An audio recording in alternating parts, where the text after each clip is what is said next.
Hey, amis joueurs et amis joueuses, content de vous retrouver. Et le Pouic est comme moi, très très content de vous retrouver. On est avec Mathilde. Coucou Mathilde. Coucou Guillaume. Est-ce que tu vas bien Mathilde? Ah bah écoute, ça va bien. J'ai un petit coussin de tête chouit depuis quelques jours et ça me fait franchement plaisir. Donc dans l'ensemble, Excellent. ça va. Et toi, comment Ça vas-tu? va. Eh ben, je te remercie. Je dois avouer que ça me manque de pas pouvoir vous faire un petit coucou, de pas pouvoir jouer avec vous en vrai, avec Florian qui s'occupe de la technique aujourd'hui. Salutations à lui, salutations à vous tous. J'ai plus l'habitude d'être avec vous à distance, donc je vous salue, mais ça me manque tout autant de ne pas être à l'officine, n'est-ce pas Pouiki? Oui, ça c'est sûr, ça serait chouette. Bon voilà, un jour elle parlera cette marionnette, je ferai du ventriloquisme, ça sera génial. On est tous ensemble aujourd'hui pour le débrief ludique de la semaine avec Mathilde. On va reprendre ce qui s'est passé sur Trick Track et un petit peu dans le monde ludique. Il y a 2 ou 3 informations. On présentera aussi les jeux auxquels on a joué, en plus des jeux desquels on a parlé, desquels nous avons parlé, et puis des petits sujets du café du matin. Mathilde, c'est vrai que il me semble notre semaine a démarré un petit peu de façon particulière puisque c'est notre première semaine mode café du matin déconfinement, nouvelle formule. Absolument, tout à fait. Et c'était des cafés du matin qui étaient donc un petit peu plus courts, voire même franchement plus courts, puisqu'on les a carrément diminués de moitié. Et puis surtout, on a commencé à s'orienter un petit peu plus sur des points news, des points actus, des choses qui peuvent concerner soit l'actualité ludique, ou bien les sorties, ou bien les événements, ou bien enfin plein de choses comme ça. Et donc, Guillaume, est-ce que tu veux que je fasse un petit point sur ce qui s'est passé cette semaine dans les cafés du matin? Eh ben écoute, ça me va très très bien et puis comme ça permettra à chacun de nous, aux fonctions de qui a parlé de quoi, de faire le petit résumé si tu veux bien. Ouais, absolument. Et du coup, Eh lundi, ben c'est let's toi qui go. as commencé. C'est toi qui as Ah ouais? commencé avec le café. Absolument. Lundi matin, tu nous as parlé des nominés au Oh Spiel pour ça. des Jahres. Ya, et j'adore cet accent, je le fais très mal en français. Le Spiel des Jahres, on a parlé enfin des nominés. On vous a présenté en une demi-heure, alors j'ai un peu dépassé, pardon, mais en une demi-heure quasiment top chrono, on a parlé des 9 sélectionnés et on a commencé avec un petit hashtag aussi, les pronostics.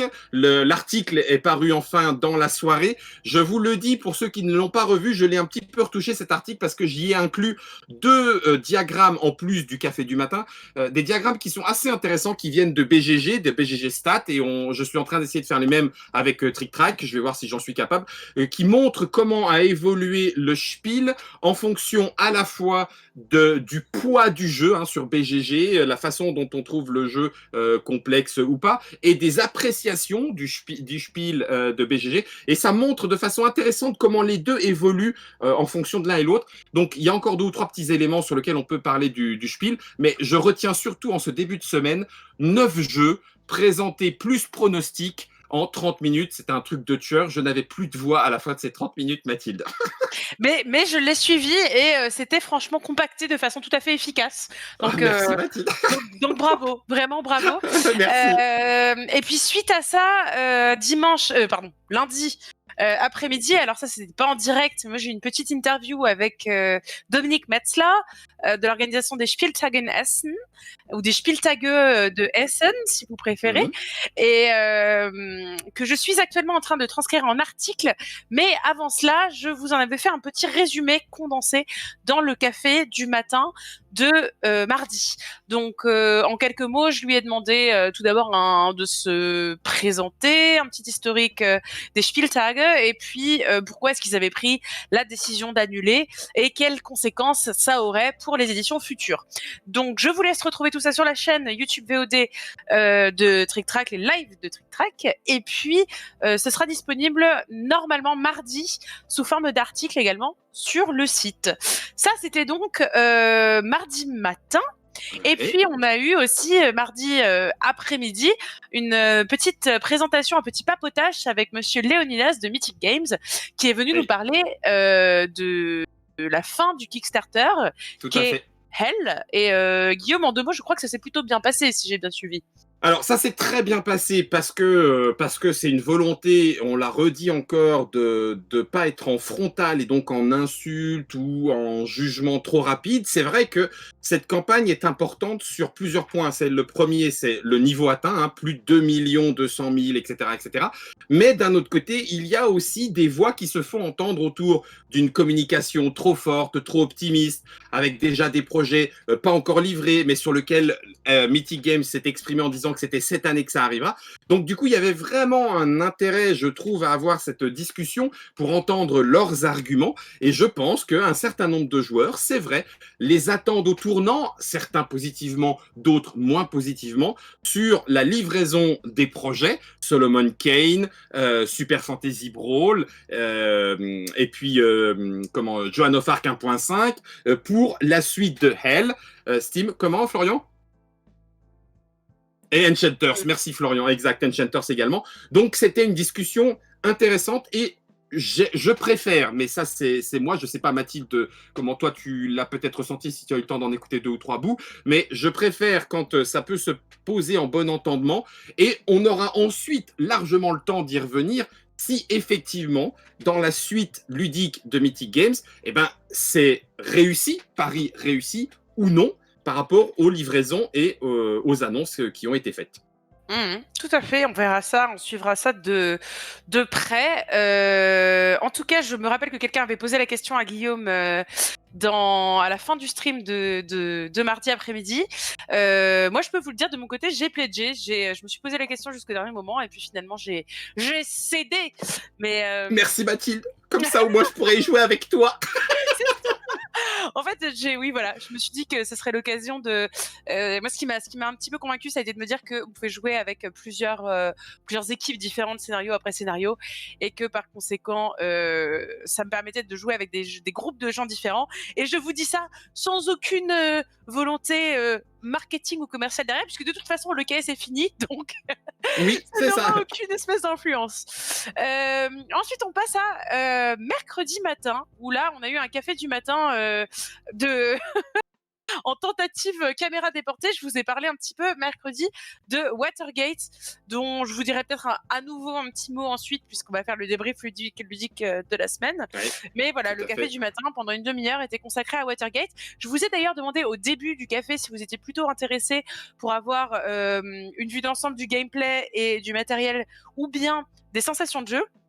Et à une unanimité complète, c'est-à-dire je pense à peu près 10 voix sur 10, vous avez tous choisi de parler des sensations de jeu. Donc je vous ai un petit peu parlé des sensations de jeu. Qui plus est, j'en profite pour vous noter le fait que le coup de cœur du mois de mai est sorti ce matin à 9h. Il est sur le site, donc en version article, et il s'agit de Watergate. Donc vous y retrouverez un petit peu de ce que j'ai dit mercredi, mais pas que. Donc n'hésitez pas à y jeter un petit coup d'œil.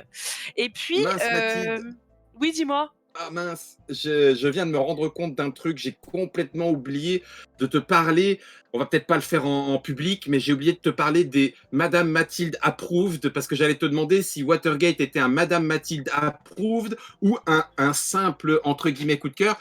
Mais puisqu'on n'en a pas parlé entre nous, on va peut-être pas déballer ça devant tout le monde, non? Tu crois pas? Alors, mais c'est surtout qu'en plus, il faut qu'on définisse, parce que pour moi, un coup de cœur, ouais. Ça va au-delà du approved. C'est-à-dire que j'ai une série de approved et puis je mets le coup de cœur par-dessus, mais il s'agit là d'une question sémantique. Et donc, effectivement, il faudra qu'on définisse. En tout cas, oui, Watergate, pour moi, ça rentre vraiment dans cette gamme-là. Okay. C'est un peu ce que je disais dans l'article, qui était le petit étincelle qui, pour moi, va le faire passer dans cette catégorie très select. C'était la correspondance entre le thème et la mécanique. Je trouve qu'il y a ce petit supplément d'âme qu'on retrouve quand vraiment une mécanique illustre très bien un thème et vice-versa, en fait. L'un l'autre se soutiennent très très bien. C'était déjà quelque chose que j'avais beaucoup apprécié dans Cowboy Bebop, dont je vous avais parlé dans le coup de cœur du mois d'avril. Là, c'est la même chose, même si ça se traduit pas de la même façon.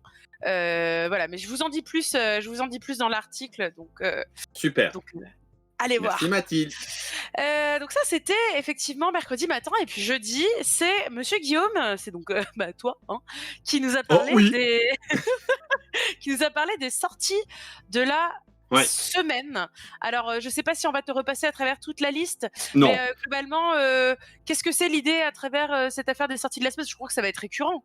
Oui, et on a vu, on en discute entre nous, mais on en discute aussi avec d'autres personnes. Martin Wittberg avec le monde de jeu en fait un format aussi, et c'est un format qui est très plaisant à suivre. Les boîtes sont là, travaillées, plus écrit, et on s'est dit qu'il y avait certainement aussi moyen de donner cette information en lien avec la sortie de boutique, en se disant ah mais oui c'est vrai, il y a ce jeu-là, merci Trick Track, vous nous en avez parlé, ça m'intéressait, je vais aller voir. Alors on les a pas forcément tous reçus, là en l'occurrence là pour ce café du matin, je m'étais renseigné sur ceux dont je ne connaissais pas le gameplay, mais sur la règle du jeu pour pouvoir en parler, et on s'est dit que voilà il y avait vraiment aussi cette envie de donner une information un peu plus temps réel, entre guillemets, le jeudi. Pourquoi? Parce que la plupart du temps, les jeux sont envoyés le vendredi, et donc grosso modo, en fonction des réceptions, le vendredi et ou samedi arrivent dans les boutiques. L'objectif, là, une fois encore, est de l'information,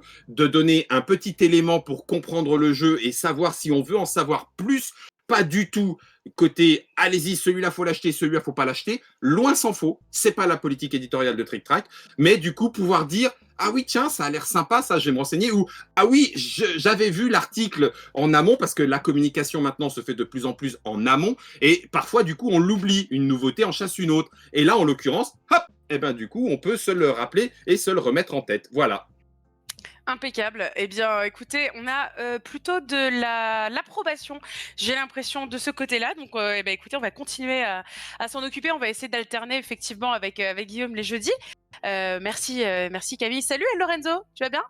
Alors par contre, Heinz, il paraît que d'après Heinz, j'ai pas le droit au Mathilde Approved, puisque tu as créé avant le Shifu Kids Approved. Ouais, mais Donc, comme tu es pas vraiment un kids, Mathilde, Ah, t'es c'était plus pour qu'un ça. kids. Ah bah oui, je C'est un sais, je sais plus. que tu es plus qu'un kid, je l'ai pas du tout pris comme ça. Pour moi, c'était parce qu'il y a un nombre de approved. Heinz, c'est ça que tu voulais dire? Parce que si oui, je le prends pas bien, hein. Non, non, C'était non, pour non. moi, dans ma tête, c'est parce qu'il y avait un nombre de approved limité et que le dernier spot avait été pris par le Shifu Kids, quoi. Et ben, puisque c'est comme ça, je ferai une place supplémentaire pour le Mathilde Approved malgré le Shifu Kids. Voilà. Exactement, t'as raison. Et puis finalement, ce matin, donc dans la lignée un petit peu des sorties, alors pour le coup, pas forcément de la semaine, mais du mois, tu nous as parlé plus particulièrement de Kraken Attack et de Hagakure, si je ne dis pas de bêtises, Guillaume. Voilà.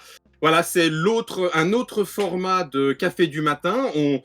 On s'essaye, et c'est en ce sens-là aussi que, comme l'avait dit Mathilde, on a besoin aussi de vous. Nous, on s'y essaye et ça nous fait plaisir. On en discute bien sûr avec Florian, avec l'équipe, voir ce qu'il est possible d'en faire. Mais on s'est dit, il y a aussi possibilité de notre part à nous, de notre côté à nous, à Trick Track, de vous présenter des jeux de façon, certes, un petit peu plus rapide, pas forcément écrite. Ça ne veut pas dire qu'on oublie l'écrit. La preuve, Mathilde a écrit sur Watergate, et il y a les auteurs et les autrices qui écrivent sur la rédaction étendue de Trick Track.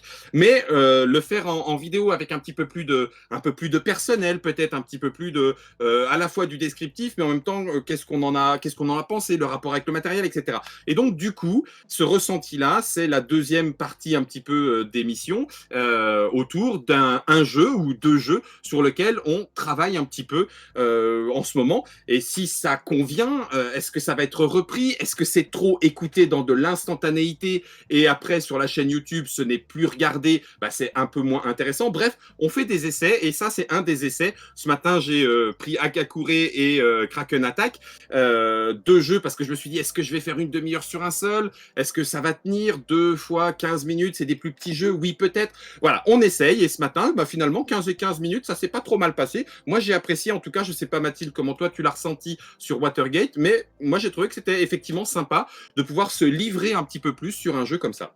Tout à fait. Bah, j'ai trouvé ça assez cool, surtout que j'avais un dispositif chez moi en place, un truc à base de boîtes de jeux qui soutenait des choses. Enfin bon, bref, c'était acrobatique, mais ça m'a permis de vous montrer, même si malheureusement en mauvaise qualité, des éléments de jeu un petit peu.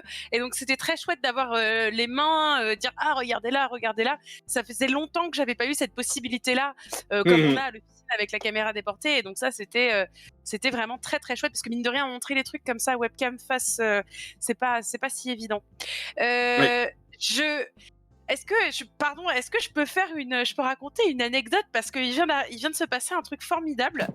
Vas-y. Vraiment là, à l'instant. Dice, j'espère que ça te va si j'en dis un mot, mais Dice nous a envoyé un petit message en nous demandant si il était tombé sur une vidéo au hasard, mais la vidéo fait 34 vues littéralement, d'un court métrage dans lequel j'ai tourné il y a 3 ans. Et la vidéo est en ligne sur YouTube. Et Dice m'a reconnu dans le court métrage et m'a envoyé le lien de ce court métrage que j'avais perdu. Et du coup, je suis Ah, toute d'accord. contente parce que c'est c'est juste Génial. complètement improbable. C'est Donc, complètement improbable comme histoire. c'est celui où on te reconnaît, Mathilde, parce qu'il y a ton visage, du coup. Oui, c'est un court métrage. J'ai tourné en tant qu'actrice il y a quelques années, quoi. Ah oui, non, parce que Et moi je croyais que c'était celui où il avait réussi à te reconnaître et où on ne voit que, je sais plus si c'est une hanche ou un bout de ton dos complètement nu et tout. Mais non, c'est pas le même court-métrage du coup. quoi? J'ai pas compris. J'ai pas du tout. T'inquiète, Tu, Mathilde, c'était moi qui partais. tu m'as perdu là. Tu m'as perdu. Non, non, non, non, non. C'est un court métrage sur un sapin de Noël. Et voilà. Et bref, du coup, je viens juste de recevoir le lien et je suis toute Excellent. contente parce que j'avais perdu ce lien et donc je suis absolument ravie. Merci beaucoup, Dice. Et explique-nous comment est-ce que tu as trouvé ce lien? Comment? C'est D'où ça. est-ce qu'il vient ce lien? Parce que c'est absolument dingue. Ok, alors donc, est-ce que, avant de passer un petit peu au jeu auquel on a joué cette semaine, et là je laisserai plutôt la parole à mon camarade Guillaume, est-ce que j'en dis un petit peu plus sur ce qui va se passer la semaine prochaine, peut-être? Oh bah écoute, Mathilde, moi je suis impatient parce que je ne connais pas mon programme de la semaine prochaine, il faut que tu m'aides là. D'accord, très bien. Eh ben, écoute, ça tombe bien parce que c'est toi qui commence mardi. Et tu vas pouvoir nous parler un petit peu plus de la vallée des marchands. J'ai l'impression que quand tu nous parlais des sorties jeudi matin, que c'était quelque chose qui t'avait un peu accroché, je dis pas de bêtises.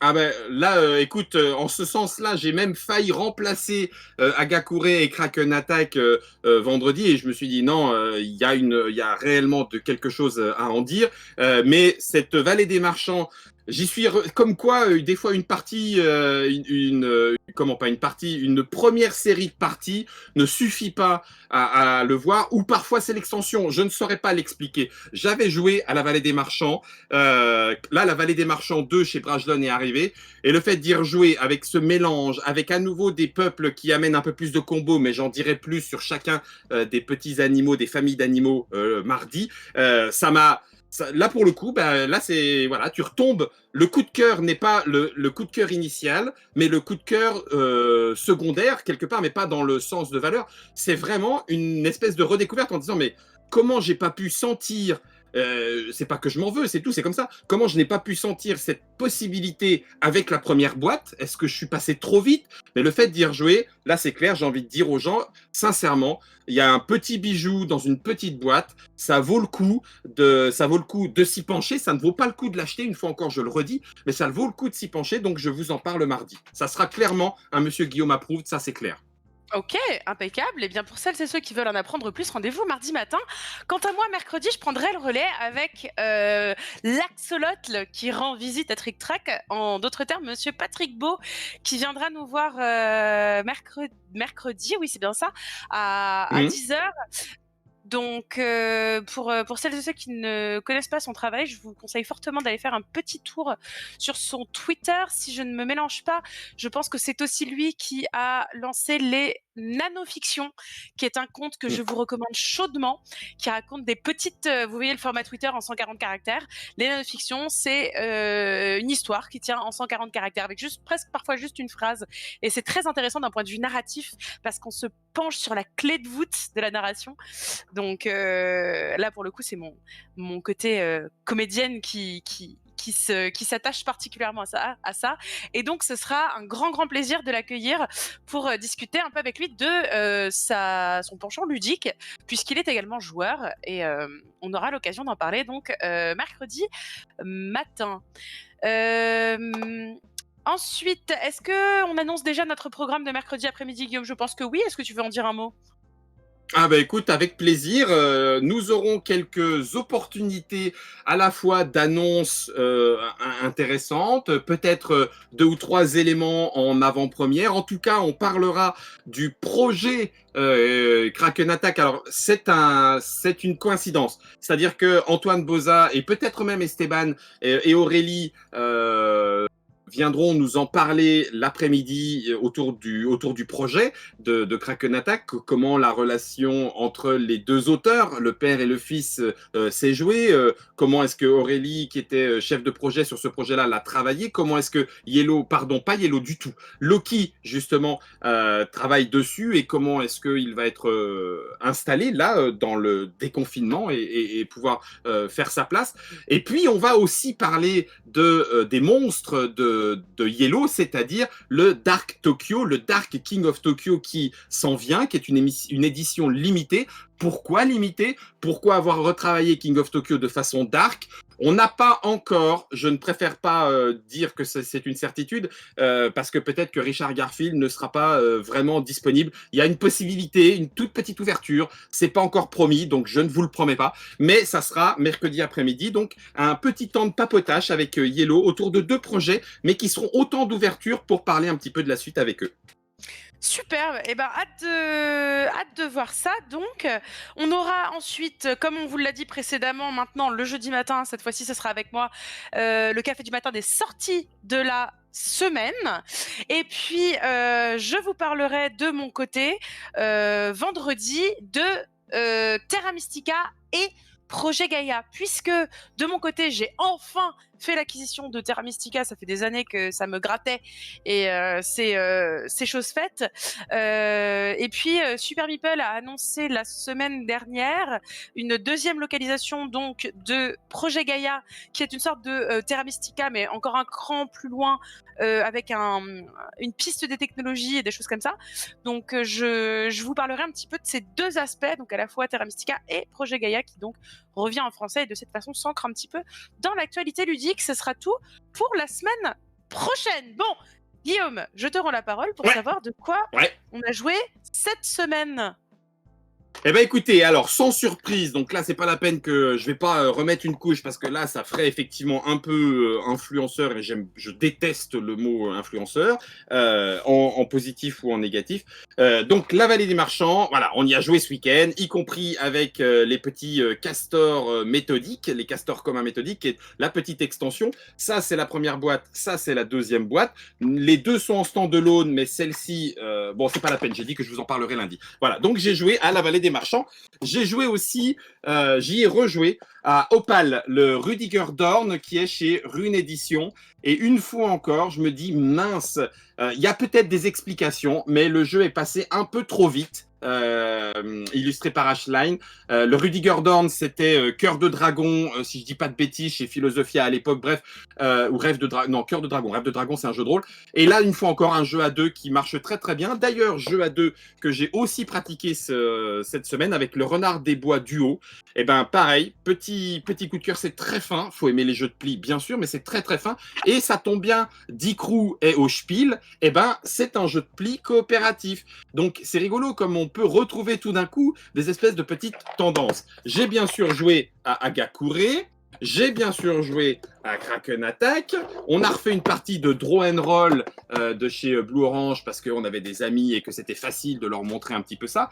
Et puis pour vous teaser un petit peu, parce que je me suis moi-même auto-teasé, j'ai reçu le Clip Cut Park, un jeu dans lequel il y a des ciseaux parce qu'on va vraiment découper des petits trucs pour faire son parc. Et ça tombe très bien, c'est un jeu Renegade Origami qui vient d'arriver, donc ça sera certainement joué pour la semaine prochaine. Et ça tombe bien, je vais pouvoir jouer à Clank dans l'espace Cyber Station et puis au temple du Seigneur Singe, histoire de refaire un petit peu de Clank dans la maison. Et j'ai gardé le meilleur pour la fin.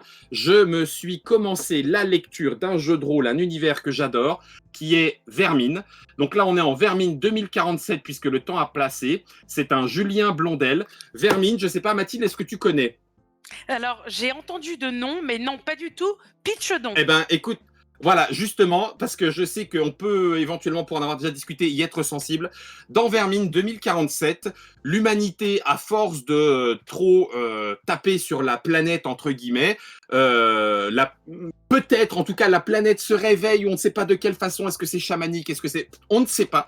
Mais au final, la vermine, comme les anticorps de la planète, se met à fonctionner contre l'humanité. Et donc l'humanité, à force d'avoir trop tiré sur la corde, se retrouve pas tout à fait en bas, mais pas loin de l'échelle alimentaire, en tout cas un petit peu pourchassée par ces espèces de globules blancs que sont la vermine de la planète. Et donc on est dans un jeu un peu post-apo, écologique entre guillemets, avec une réflexion sur l'humain et sur sa place. Non pas que le jeu soit moraliste, chiant, entre guillemets, par rapport à ça, mais c'est un univers que j'apprécie beaucoup pour être un petit peu anti-héros. On ne joue pas des héros, on joue un groupe d'humains qui avons besoin les uns des autres pour survivre, ultra spécialisés éventuellement. Bref, je suis ravi que ça s'en revienne et je suis ravi d'avoir commencé la lecture de cet univers cette semaine. Voilà, c'est tout pour moi.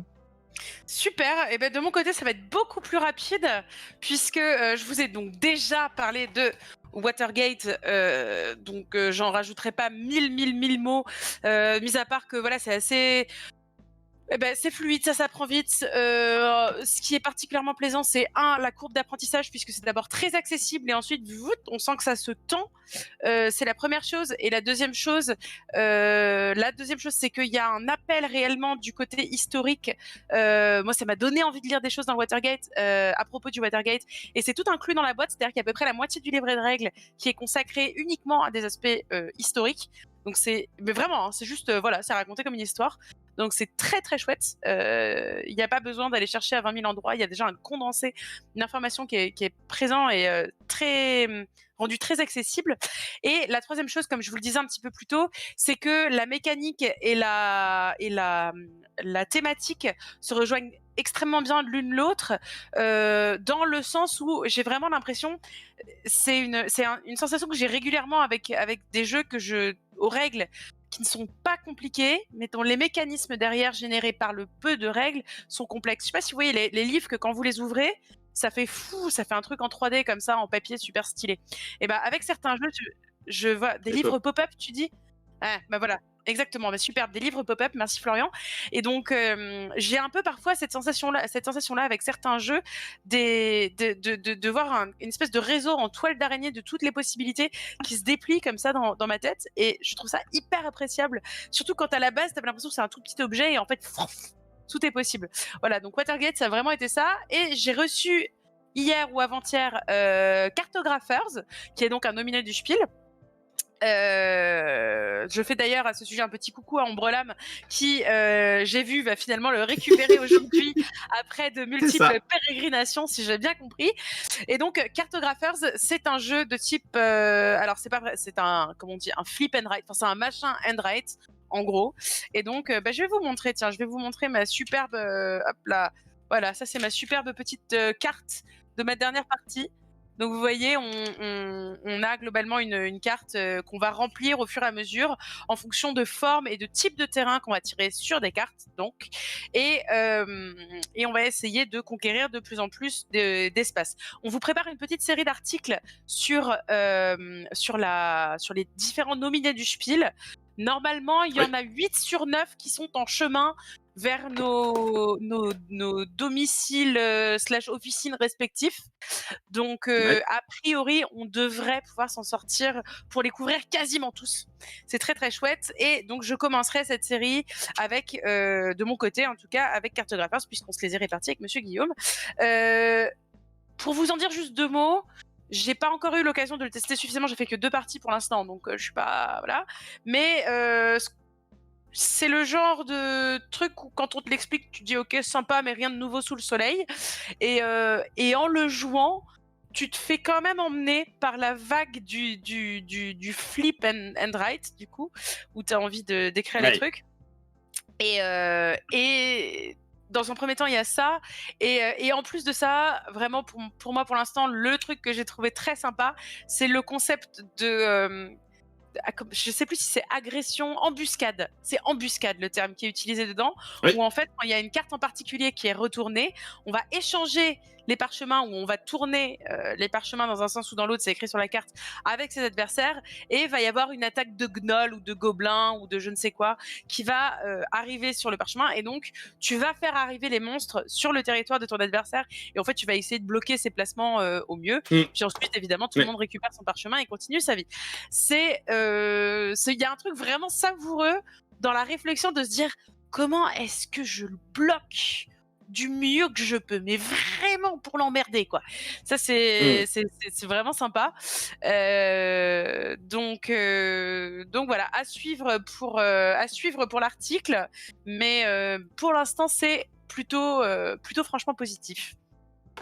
Mathilde, juste pour le signaler, pour ceux qui veulent la collection du Draw and quelque chose ou Flip, enfin bon bref, en tout cas il y a je le dis parce que Antoine est avec nous et que Nicolas Mathieu en a parlé. Du côté de Superlude, il y a eu une collection justement qui permet un petit peu à vraiment entre guillemets petit tarif, etc., etc. Donc, si jamais vous voulez en savoir un petit peu plus, je vous engage à aller voir du côté de Superlude avec leur print and play proposé là tout récemment, hein, c'est arrivé. On a Incalan qui suit un petit peu ce qu'on avait déjà pu voir avec Doodle Island. Je vais y arriver, bon sang de bonsoir.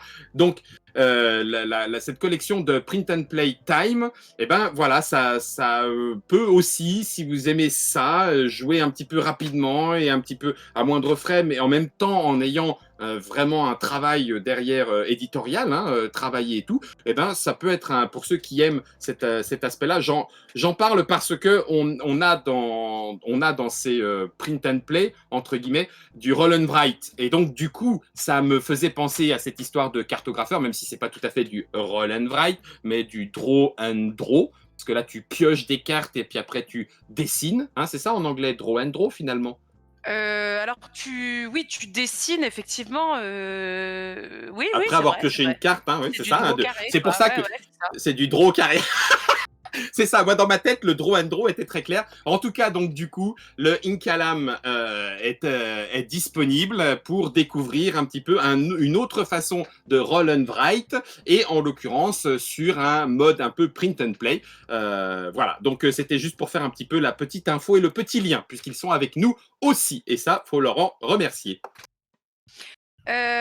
Eh bien, écoute, je pense qu'on a fait à peu près le tour au niveau des... Alors, on a parlé de ce qui s'est passé avant, on a parlé de ce qui s'est passé après, on a parlé de ce à quoi on a joué, et éventuellement, je pense qu'on peut parler d'une dernière petite chose qui est Kiyoshiro qui nous demandait est-ce qu'il y a déjà eu un point sur nos retours sur les formats actuels.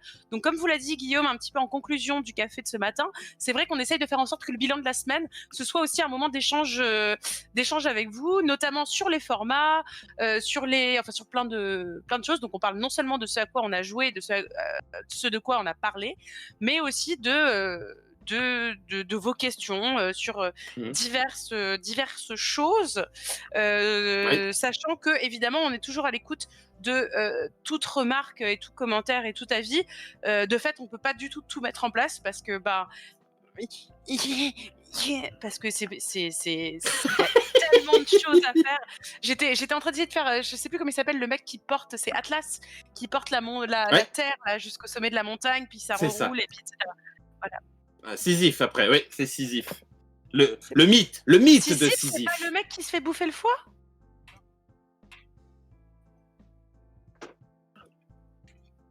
Attends, je vais vérifier quand même parce que ça me... Alors écoute Mathilde, pendant que tu vérifies... Excusez-moi, vas-y. Atlas est un titan qui est condamné à soutenir la voûte céleste pour l'éternité. Et effectivement, Sisyphe, ça doit être celui qui... Bon, il y a un truc similaire, quoi.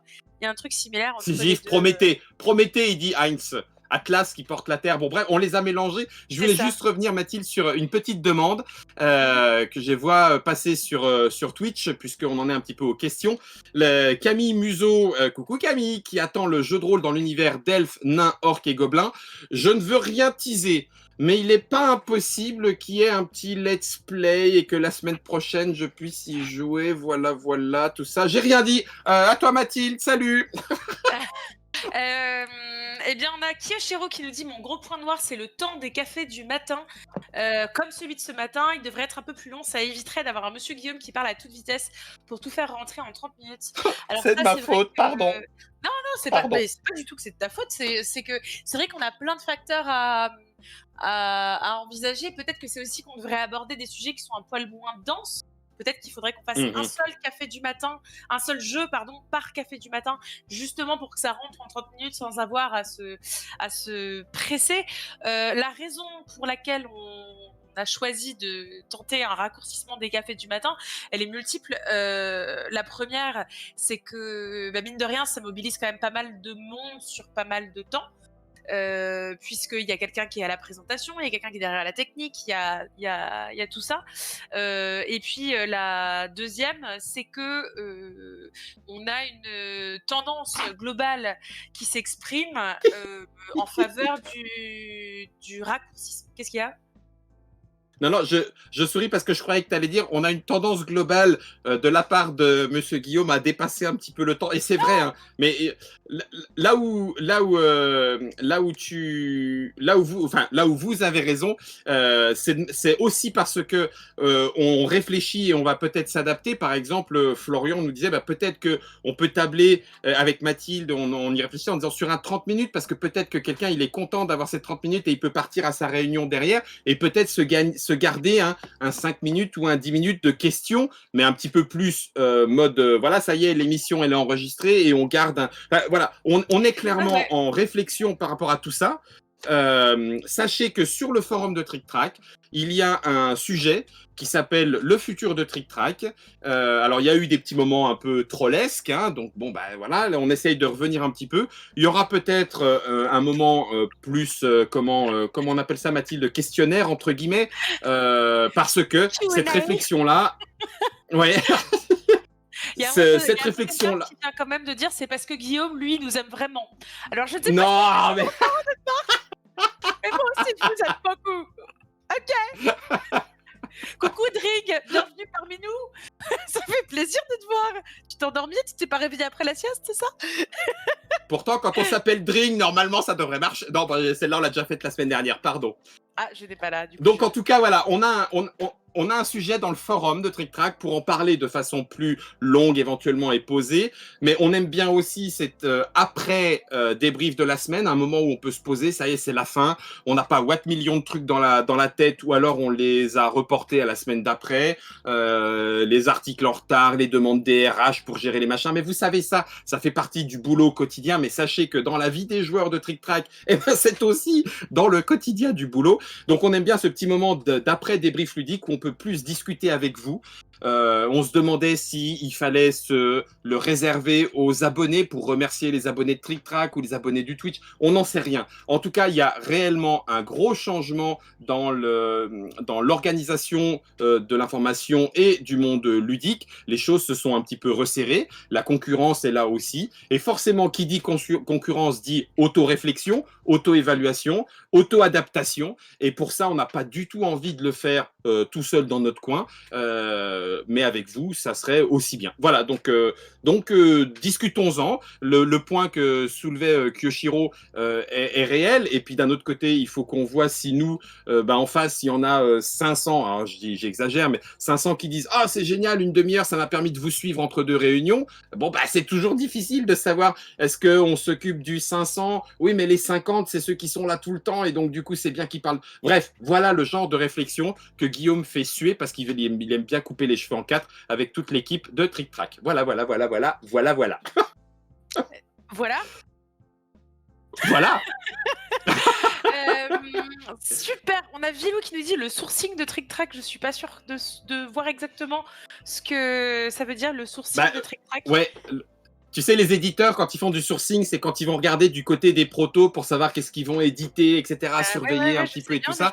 Et là, du coup, c'est nous, on fait le sourcing auprès des trick-traciens et des trick-traciennes en disant qu'est-ce que vous aimez, qu'est-ce que vous voulez, qu'est-ce que... voilà, et oui, on fait du sourcing. D'accord, ok. Bah exactement, on fait du sourcing de format. Tout à fait.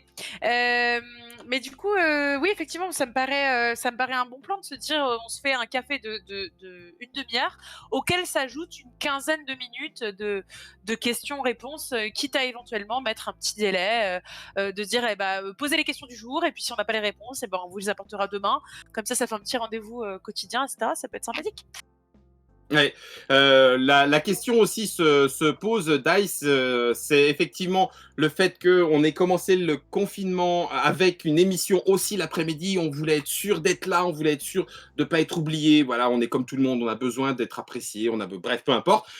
Et au final, on s'est dit que on n'était peut-être pas obligé de faire du live tous les jours. Peut-être qu'il fallait aussi penser à la chaîne YouTube en plus long terme, c'est-à-dire des émissions un petit peu plus montées, mais un peu moins nombreuses peut-être.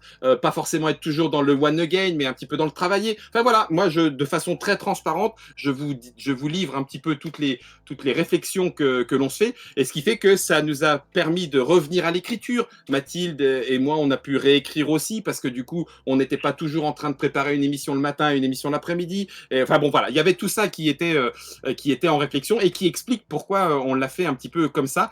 Je vais répondre aussi à Ombre Lame. Avec la deuxième phase de déconfinement qui commence la semaine prochaine, on a prévu une date de retour à l'officine. Alors, ça commence, oui, mais en l'occurrence, et là, une fois encore de façon très transparente, il y a des choses qui mettent des points un petit peu de difficulté. Vous le savez, on a été racheté par la holding Asmodée, par Asmodée Group, mais Flatprod garde son indépendance, on n'est pas absorbé, entre guillemets. Malgré tout, il y a des choses juridiques dont on s'est aperçu, et en l'occurrence, je vais le dire un peu rapidos comme ça, il y a des éléments du document de prévention des risques qui ne sont pas tout à fait aux normes. Donc ça tombait bien, on était confinés, donc on n'était pas en danger, mais là avec le déconfinement, eh ben, il faut s'assurer que tout a bien été refait. Donc il y a le déconfinement et en plus le fait que si on retourne à l'officine, on soit sûr de ne pas mourir dans un incendie dû à l'électricité, par exemple. Je dis ça, je dis rien, mais bon, en l'occurrence, voilà. Parce que typiquement, moi, tous les jours, en rentrant dans l'officine, je me posais la question, hein. C'était évidemment un risque qui était très présent. Un risque Tel énorme, l'épée mais de oui, bien Damoclès sûr. au-dessus de nos têtes. Ok, eh bien écoute, oui, et puis il y a aussi dernière chose, si je peux me permettre d'ajouter un petit peu à ça, et ça c'est une question que j'aimerais en profiter pour vous poser. On se pose un petit peu la question de est-ce que ça vaut vraiment le coup de faire des tournages si les personnes portent des masques, est-ce qu'il y a de la distance, est-ce que machin, est-ce que truc, parce que mine de rien ça réduit quand même sacrément l'expressivité du visage, et que l'intérêt de voir les gens, de voir un visage, de voir quelqu'un, c'est aussi parce qu'on a envie de voir les expressions, on a envie de voir les sentiments et les émotions qui sont transmises par le jeu. Et donc si on vous prive en fait de la moitié de ça, alors ce qu'on perd effectivement en émotivité, on le gagne peut-être en présentiel puisque les deux personnes sont dans la même pièce, voilà, mais ça reste à tester, ça reste à voir. Donc ça fait aussi partie des réflexions. Est-ce que le dragon il est M2? Alors M2 je sais pas, mais en tout cas il est pas M1. Ça c'est sûr.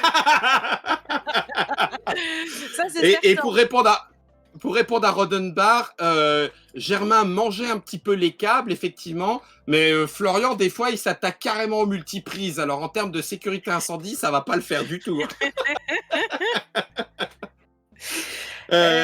Autre chose, pour reprendre le tabletop de Will Wheaton, effectivement, Vilou, c'est une réalité. Ce sont des émissions qui sont travaillées. Le tabletop avait un rythme très light, entre guillemets, par rapport à ce qu'on peut faire en émission sur Trick Track, et à raison, mais ils avaient monté un modèle économique qui était gros et plus gros que le modèle économique de Trick Track. Pour une bonne raison, ils étaient en anglais et donc ils ont un public plus large et donc des scores d'audience plus larges permettant de demander entre guillemets un petit peu plus aux éditeurs qui souhaitaient passer sur Tabletop. L'autre chose, c'est que le fait de choisir le jeu en termes de montage et d'invités, c'était donc un montage qui demandait une ou deux personnes pendant 2 à 3 semaines de montage derrière, sans compter le temps du tournage en lui-même. Et donc, c'est un modèle économique qui, pour l'instant, sur le marché francophone, et ils ont fait du financement participatif, Heinz, tout à fait. C'est-à-dire que la communauté, comme BGG d'ailleurs, une communauté assez facilement engagée pour dire oui, je donne de l'argent pour continuer à profiter de ce service, ce qui est pas critiqué, hein, pas critiquable, c'est un peu moins le cas dans la mentalité française, leur permettait de continuer comme ça. Et malgré tout, ça s'est quand même un petit peu arrêté.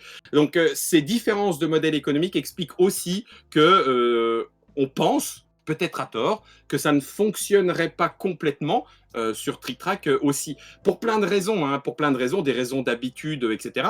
Mais malgré tout, on reste à l'affût de toutes ces réflexions. Voilà. Et Rodenbart nous dit qu'il me reste plus qu'à faire des émissions en anglais, en allemand. Effectivement. Mais il me restera aussi à vous les sous-titrer. Et alors, autant faire l'émission, faire l'interview, faire ce que vous voulez en anglais ou en allemand, il n'y a pas de problème. Autant écrire les sous-titres, c'est une galère, les enfants, une galère. Eh oui. Plus jamais je fais ça, plus jamais. Donc, avec plaisir, of course, absolutely. Yeah, we can talk. C'est ça. Of course, we can talk in English, and I will speak my best English with intercourse between the game and me, of course. Und dann können wir das auch auf Deutsch machen, oder? Ach ja. Ich habe Deutsch gelernt ein bisschen, aber ja. Le quiz Science et Vie en allemand, Kyoshiro, quelle bonne mémoire, je trouve ça formidable. Eh ben écoute Guillaume, je pense qu'on a fait le tour pour aujourd'hui. Impeccable Mathilde, merci beaucoup, merci à Florian, oui tout à fait. Super, eh ben retrouvons-nous dans ce cas. On a une dernière question de Dice. Allez, la toute dernière question de Dice, c'est parce qu'il m'a retrouvé le lien de ma vidéo et du coup j'étais trop contente. Mais c'est pour toi Guillaume. Une amie malentendante m'a déjà demandé pourquoi il n'y avait pas une version langage des signes sur les vidéos YouTube parce que les sous-titres automatiques sont pas au top. Tout à fait. Alors, pourquoi est-ce qu'il n'y a pas de version langue des signes? Parce que la version langue des signes, elle ne peut pas se faire en automatique. Donc, ça veut dire que pour l'instant, envisager une version sous-titrée, ça veut dire envisager une interprétation. Alors, c'est vrai que je l'ai été, donc je pourrais, entre guillemets, faire une interprétation en langue des signes. Maintenant, ça fait déjà un certain temps que j'ai certainement perdu un petit peu de rapidité et puis de précision aussi de traduction. Mais quoi qu'il en soit, même sans envisager ça, c'est soit du temps de travail, soit embaucher un interprète en langue des signes et en le payant correctement. Donc, si on le fait, c'est vrai que c'est un coût, et je ne parle même pas forcément que des émissions Trick Track, mais de façon globale. Et pour l'instant, et ça m'embête, ça veut dire que pour certaines, on pourrait le faire, c'est très vrai, en disant, allez, celle-là, on choisit, elle est bigrement intéressante, on va la sous-titrer en langue des signes et je vais traduire avec ce qui me reste, entre guillemets.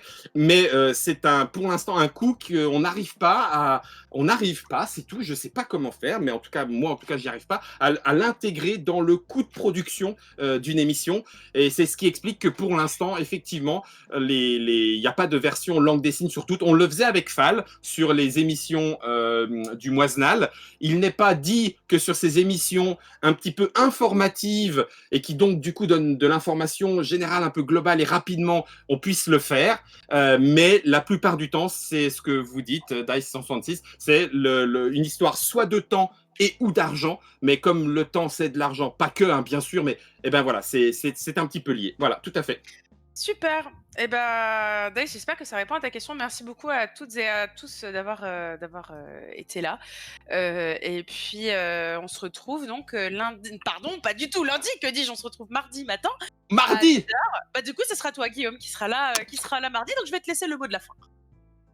Eh bien, écoutez, pour le mot de la fin, je vous souhaite un bon week-end prolongé. N'hésitez pas à jouer, n'hésitez pas à... Je vais le dire quand même parce que ça me fait du bien. N'hésitez pas à suivre nos petits posts Facebook, la vidéo YouTube sur YouTube, le Twitch, même si ce week-end, il n'y en aura pas, ou le Instagram, puisque Monsieur Alexandre, qu'on vous a présenté la semaine dernière, le rend beaucoup plus vivant qu'il ne l'a été. On vous souhaite un énormément bon week-end, oui, énormément bon week-end avec plein de parties de jeu. Merci à Mathilde, merci à Florian. Le Pouic vous souhaite aussi un très très bon week-end. À bientôt les joueurs, bonne partie. Un jour je serai ventriloque, promis. Un jour.